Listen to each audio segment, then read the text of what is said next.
توکل در حقیقت یہ ہے، شرعاً توکل یہ ہے کہ آدمی جائز حدود میں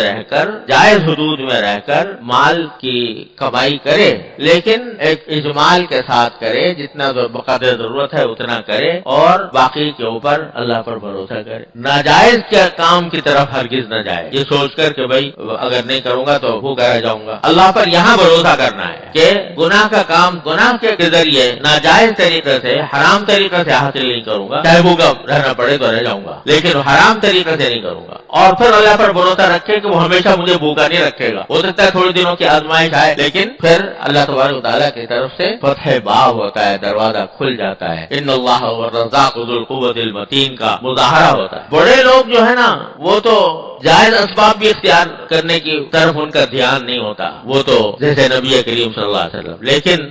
جو عام مسلمانوں کو حکم ہے وہ ہے کہ جائز اسباب کی حد تک اختیار کرنے میں تمہیں اجازت ہے۔ اور اسی بات کو ظاہر کرنے کے لیے کبھی کبھی رسول کریم صلی اللہ علیہ وسلم نے خود بھی تجارت بھی کر لی، کبھی تجارت بھی کی، کبھی کوئی زراعت بھی کی، یعنی کاشتکاری بھی کی، ایک زمین کے اندر وہ زراعت بھی کی تھی رسول کریم صلی اللہ علیہ وسلم جرف کے مقام پر، اور مزدوری بھی کی، بکریاں بھی چرائی، اجرت پر چرائی۔ تو اللہ تعالیٰ نے آپ کی سنت میں ہر چیز دکھا دی، یہ بھی کرنا چاہو یہ بھی، اس کی بھی سنت موجود ہے، یہ کرنا چاہو اس کی بھی سنت موجود ہے، یہ کرنا چاہو اس کی بھی سنت موجود ہے۔ لیکن عام جو اپنا معمول تھا وہ زہد کا، کہ آج جو کچھ مل گیا ٹھیک ہے، اگلے دن کے لیے فکر نہیں، جب آئے گا تو دیکھا جائے گا، اس وقت اللہ تبارک و تعالیٰ جیسا انتظام فرما دیں گے اس کے مطابق عمل ہو جائے گا۔ فکر کرنے اللہ پر بھروسہ ہے، کیوں اتنی فکر میں پڑے، اللہ تبارک و تعالیٰ خود نہ فرمائے گی۔ چنانچہ روایتوں میں آتا ہے کہ بعض اوقات آپ فجر کے بعد آ کر گھر میں پوچھتے ہیں کہ بھئی کچھ ہے کھانے کے لیے، تو اگر جواب ملتا کہ کھانے میں کچھ ہے نہیں آج، فرمایا اچھا ٹھیک ہے، اس پر ہمارا روزہ ہے، روزہ رکھ لیتے، نفلی روزہ اس طرح رکھا جا سکتا ہے، صبح کو بھی نیت کر کے، فرمایا اچھا روزہ ہے۔ تو یہ لیکن یہ خود کر کے تو دکھایا، لیکن دوسروں کے لیے ضروری قرار نہیں دیا،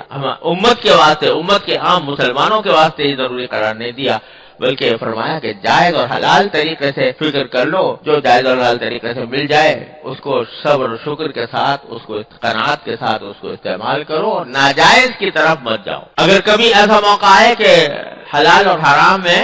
مشکل پیش آ رہی ہے اور حرام چیز آنے والی ہے، نہیں اور خطرہ ہے کہ اگر حرام نہیں ہوگا تو بھوکا رہ جاؤں گا، تو پھر بھوکا رہ جانا بہتر ہے بنسبت حرام کھانے۔ اگر اس میں بھی شریعت نے کچھ گنجائشیں دی ہے وہ الگ باب ہے، لیکن اس میں عظیمت کا مقام یہ ہے کہ آدمی بھوکا رہنا گوارا کر لے لیکن حرام کھانا گوارا نہ کرے، اگرچہ شریعت نے گنجائشیں بھی بعض جگہ پر دی ہیں دینے کی، الا یہ کہ جانے کا اندیشہ ہو، موت کا اندیشہ ہو، تو پھر حرام کی بھی بقدر ضرورت اجازت دے دی ہے اللہ تعالیٰ نے، لیکن عام حالات میں آدمی کو چاہیے کہ وہ حرام سے پرہیز کرے۔